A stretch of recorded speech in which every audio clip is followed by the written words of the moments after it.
Electric Circus radio show here at MetalMessiahRadio.com. We are your metal music messiah. Tonight we have all members of Rabid Flesh Eaters.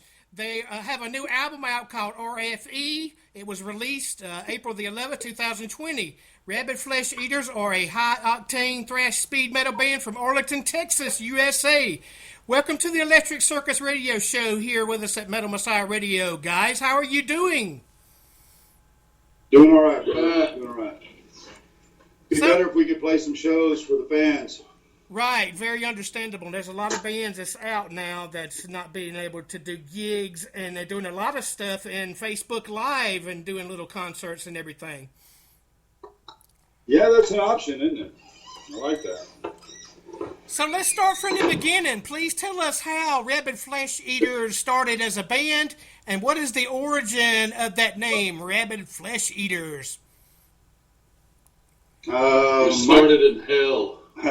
Mike and I started the band back in '86, and we came up with the name Rabid Flesh Eaters.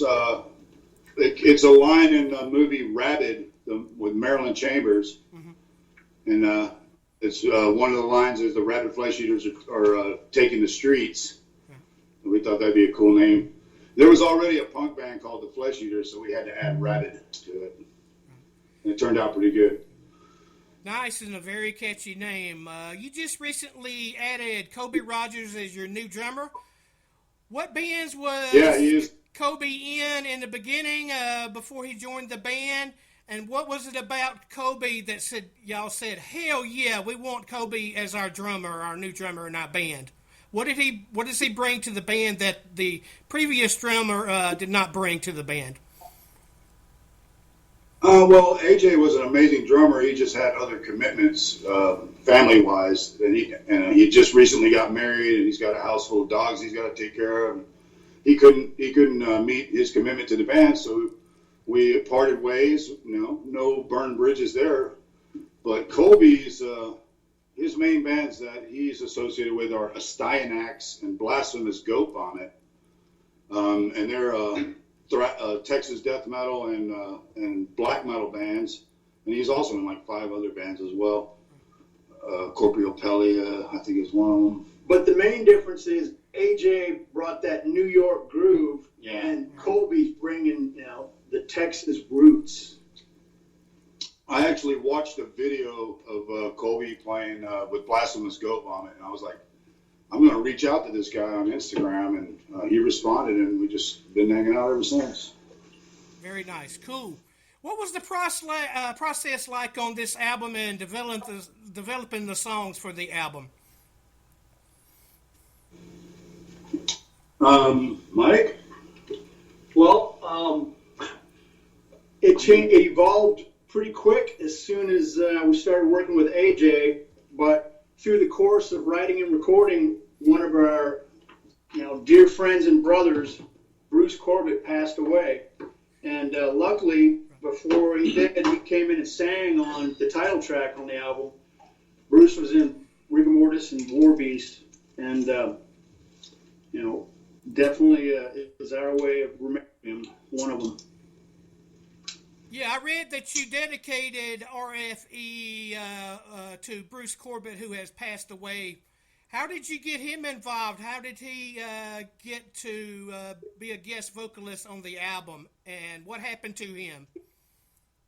Well, I went to school with Bruce and Mike of Rigor Mortis, and known him a long time. Jammed with Bruce in a couple different bands, as a matter of fact. I've known Casey and Arden since they were in high school, so we've always been tight with Rigor Mortis. Yeah, we've always been involved in, at least, observing and listening to and Warbeast. Each other write songs. I remember when Bruce sang his first song and when he sang his last one. I think Bruce got involved because Mike played the song for him, and he really got into it, and then him and Ricky just started collaborating on how to work out the back and forth vocals, and it came out pretty good. We like it. It was a good collaboration. What are some of the lyrics and themes and topics on this album? What did you write about, and what are you playing about? Well, that's Ricky's department. Bobby Demon, he writes the lyrics, and they're amazing. It's about serial killing and paranoia, schizophrenic, episodes. Nothing nice. It's a bunch of anger and Ricky has an amazing ability to just make stuff up on the fly. When we first started jamming with us, and we auditioned him, there really wasn't any lyrics written to the songs, but the things that he was coming up with fit the tempos, fit the timing, fit the attitude of the song, just perfect. So we've been writing as a trio ever since. Very nice. Yeah, the music on this album evolved, I guess, from me working a lot with Phrygian major scales, and then after Bruce passed away, we knew we had to, make it about recognizing our fallen friends and brothers. So we actually put some Rigor Mortis cover songs on there too. Yeah, not like we could play them as good as they do, but we did our best at tribute. An homage. Yeah. Which The sincerest form of fly. Which recording studio did you guys use to record this album? Well, we went to 3 or 4 different places during the course of, First, we started at Jim Wright's studio, Avalon. We demoed stuff out there, and then we put flesh on it, and then on the bones. We were in a rush to get a song for a new video that we had worked on as well. And Jim did a great job with that. We went to another studio to record that one, and that's why we have 2 versions of that on the album. Okay, but then we ended up with Kerry. Who produced the album, and or is it self-produced by you guys? Kerry Crafton. Kerry Crafton and Mike Taylor. Myself. But Kerry has worked with a lot of different bands. He worked on the first Rigor Mortis album, and he mixed the last Rigor Mortis album, so it was appropriate that he helped us with this. And posthumously, Corbitt is such a spirit. That's what fucking directs us. Who did the cover art on the album? I noticed it doesn't have the band name on it or a title. Who did the cover art? Troy Harrison. We just wanted to be black and obscure, and it worked out. Yeah, it's our shot at a black album, but it was mainly my fault because I was like, and then I read one interview where a guy was like, they're cheap production value. I'm like, motherfucker, we did that on purpose. Yeah, it's haunting. That's more ink using black. Ghostly. But at the same time, we just wanted to be, we weren't trying to make it about us, man. We just want to get our music out there. We're not trying to be like, oh, look at us, we're fucking goddamn best metal band in the fucking world. We're just trying to get out there and entertain people and keep metal alive, keep metal going, man. Okay, guys, we talked That's about pretty this. much. We talked about this offline, how I was introduced to the band. That morning I was checking out bands on YouTube, and I ran across your video to Lycanthrope there, and I was like, man, is there some wild dogs in the house or something? I was looking around the corner and everything. I was like, wow, man, very impressive. Please tell us about the making of that video, the location of that video, who directed it, and who are the actors in it. Well, we started working with the guys in Cyclonus Video because our friends in Interment recommended him to us. And I've used that guy this is Colby speaking. I've used that guy in my other band, so he does great work. Oh, videos. Yeah. I love those videos he did for y'all. And instead of just us performing, which a lot of bands like to do, he, cooked up this whole storyline. We told him, we are the Lycans, so it was all, based on a little mini horror vignette. As far as the actors in the video, those are people that the director Ty selected, and he hired I don't really know all their names. He hired a big full. Alex Moore was one of them. Please tell us about the music scene coming up as a band in your area in Texas. It's alive and well. It's definitely thriving. But, yeah, No bands are thriving right now. We do have there are some amazing bands, and People are still writing and recording. that need to step up and pick up the flag that Warbeast dropped when we lost Bruce, and there's Kobe's in like half a dozen of the bands that are amazing around here. Yeah, I've been in this scene for about 10 years, and just in that 10 years, I've watched it grow amazingly, tremendously in number, with, fans and bands. And a lot of these bands are really talented, like they said. And places to play, man. It's a shame that a lot of these places look like they're fixing to go under, man. Yeah. Try to help out your local bars and venues and dives. That's my only recommendation. Yeah, we lost one of our best venues in DFW, Tomcats West. We lost it to this pandemic. This pandemic's wreaking havoc, man. Yeah, I was going to ask you, how are you guys, each one of you, dealing with the pandemic, the lockdown of COVID-19? What are you doing in your spare time to deal with it? Going crazy, like everybody else. Jamming. Hunting humans. Writing. Yeah, like Mike said, we're trying to stay productive by Trying to find work. writing and shit. Trying to find work. We can't make money playing music, and we can't make money in our real jobs, on our day jobs. So, Yeah. if you have one, I can't greet motherfuckers at Walmart anymore, man. It's a pain in the ass. And look in their bag and look at their receipt like I can read still. What do each one of you guys do to support yourself, a job, and family outside of being in the band? I hustle, player. I hustle. Organized crime. I'm a gambler, hardcore gambler. But the dude I love a lot of abides. money. I abide by the law, so. I do For the porn. most part. Yeah, Kobe does porn. And Actually, our Kobe chicks is a also professional do. madman, so. I'm a professional madman. You can't see my straitjacket right now, but I'm trying to wrestle out of it as we speak. Hey, it's a living. Living, man. No, in real life, I am a teacher, so I'm dealing with some weird crap right now, trying to teach online. Ricky's a carpenter, and a hell of a carpenter. Please tell us about the gear. Mike. You guys' gear and everything, and the companies that makes the instrument you use, and why do you like that brand so much? And any other Pro Tools you like in recording? Gibson guitars, Marshall amps. Shure microphones. Fender basses, Ampeg, Gallien Kruger, Pacific drums, Axis pedals. Yamaha PA gear. Sans Amp, Roland Boss. Boss for sure. Vic Firth drumsticks. This is a question for Mike. I just read that you gave some guitar lessons on GuitarWorld.com. Please tell us about that and how it came about. Well, I just heard that they were starting a new Sick Riffs column, specifically for people in bands who, were getting hit hard by the whole shutdown. And, I filmed my portion of the video and sent it to them, and it didn't show up until 3 months or 4 months later, something like that.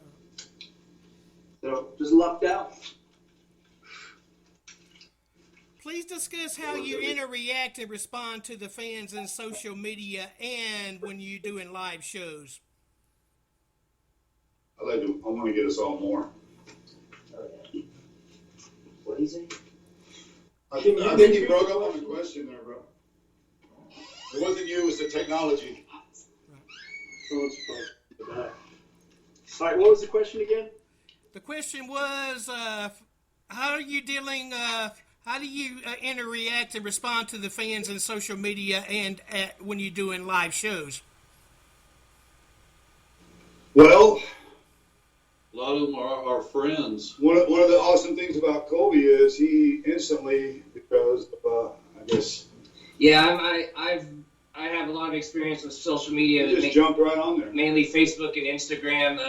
With my bands of the past, I'm basically like the manager of my bands, and so I run social media just because it's unavoidable these days. You got to have a presence on there. So when I joined this band, I decided to take that on. So on Facebook, I'm trying to post stuff. Like I posted that Sick Riffs video, Right. and I might down the line, I might make us an Instagram. We'll see about that. But yeah, it's important to post every few days on social media and just post, the music video and just always have content, jam sessions, whatever, and we'll do more and more of that, and people will know that the Flesh Eaters are very much alive, man. Yeah, well, that definitely is awesome because the rest of us are cavemen. Well, I'm learning, thanks to my 13-year-old son and my amazing wife, Stephanie Blaze. Lady Shred from Maleficus, she was managing our Facebook first, and she did a great job at that. I saw that. But at the same time, Mike and I used to go make a fuck ton of flyers and just put them on everyone's windshield. Old school. We go out to Joe's garage and every club in town, man, and just pay for everyone's windshield with RFE. Of course, we were the house band at Joe's for like a year. Is there any plans for any shows or any festivals coming up in 2021 after hopefully the pandemic lockdown is concluded? I would give both of my left testicles to play a festival. Yeah, all you gotta do is ask. All you gotta do is ask. What festival would that be that you guys would love to perform at? Fucking whacking, bro. Maryland Death Fest. I don't think that we're like worthy of that yet, but it would be nice to be invited. Yeah, those are some dream festivals right there. Maryland Death Fest, Any place in South America. Absolutely. What other bands that are your influences that you would love to share the stage with at one of those kick-ass whacking metal festivals?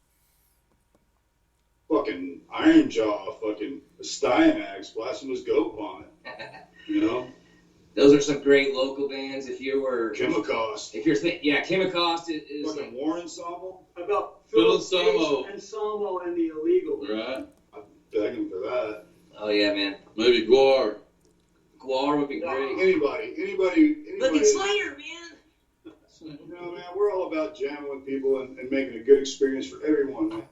All the bands, fucking. I'm at the stage at every show I've ever played, or sitting at the bar having a fucking cocktail, watching every band and supporting them. And then I buy their merch. He's wearing some of my merch right now. It's real motherfucker. Because I'm supporting the scene, The bartenders, the waitresses, the bands, Do you I'm guys all about rock and roll. Do you guys have merchandise for the band? If you don't, or are you gonna have some for the fans to be able to buy, like T-shirts and the album on vinyl and stickers and all that good stuff?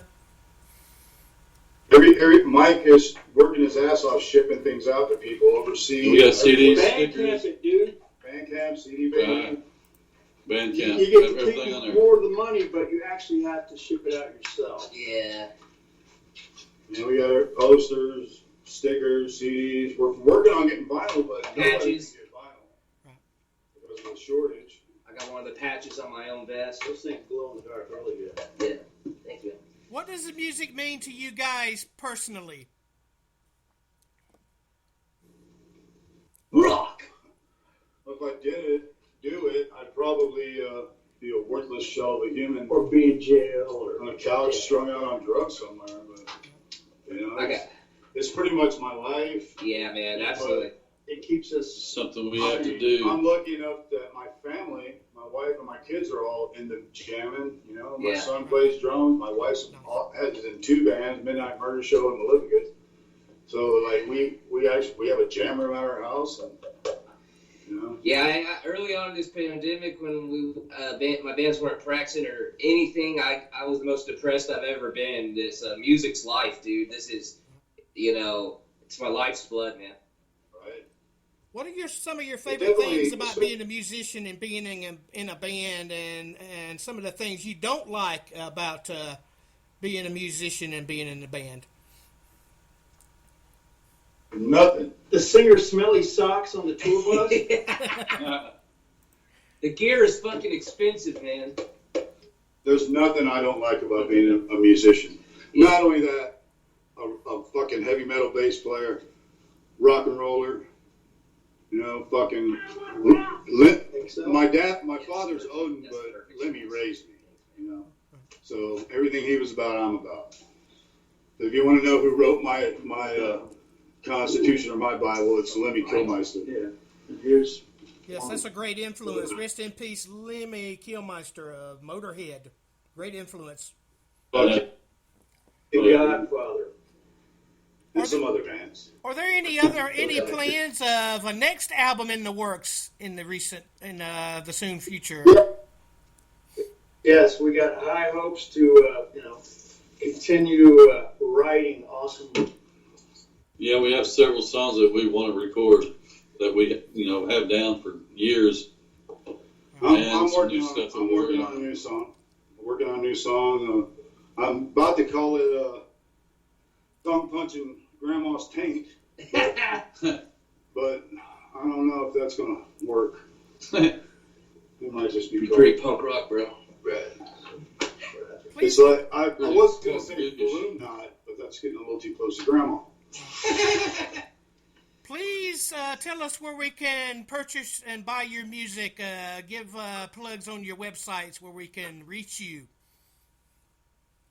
All digital media, Spotify, Bandcamp. you can stream all that, but we only make 0.002 cents per stream. So Bandcamp is, if you want to buy physical media, but you should be able to find it out there, in all the usual spots. Where do you see you guys as a band in, say, like 5 years? Where do you think you'll be in 5 years as a band? Jamming our asses off. Rock stars! Being eaten by worms. Turn werewolves, If a new fan to your band, Rabid Flesh Eater, come to your show, he or her come to your show for the very first time, what kind of Rabid Flesh Eater show would that new fan get from you guys? Well, the first Get part of something completely transforming into a Lycan is a process. You could call it a gift. I think they're going to have a good time. It's going to be thrashy as hell, brother. Right on. They're going to be blown away. We're going to engage them. I'm not going to be standoffish about it. We'll be right in their face. High energy, man. Oh, yeah. I've been watching.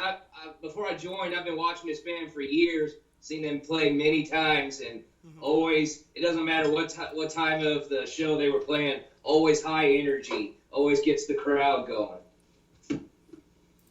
In closing here, I'm going to play 2 songs by Rabid Flesh Eaters, 2 of your songs. We're going to play Lycanthrope, and we're going to play the self-titled RFE. Please tell us about those 2 songs in closing.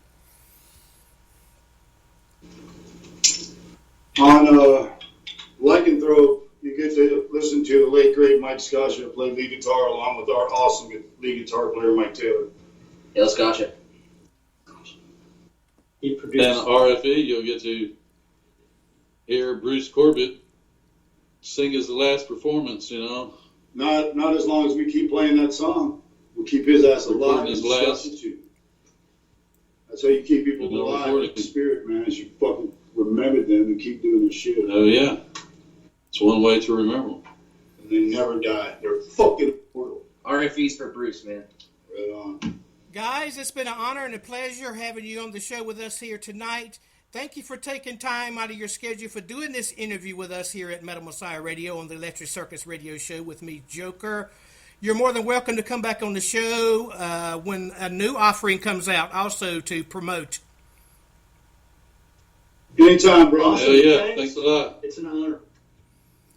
All right, everyone, coming up next, I got 2 songs by Rabid Flesh Eaters, starting with Lycanthrope, and it is their video on YouTube, and RFE. Joker Live, one place, MetalMessiahRadio.com. We're always your metal music messiah. Crank it! We are the Rabid Flesh Eaters. Thrash and speed metal from DFW, Texas. On J0KeR's Electric Circus. On Metal Messiah Radio.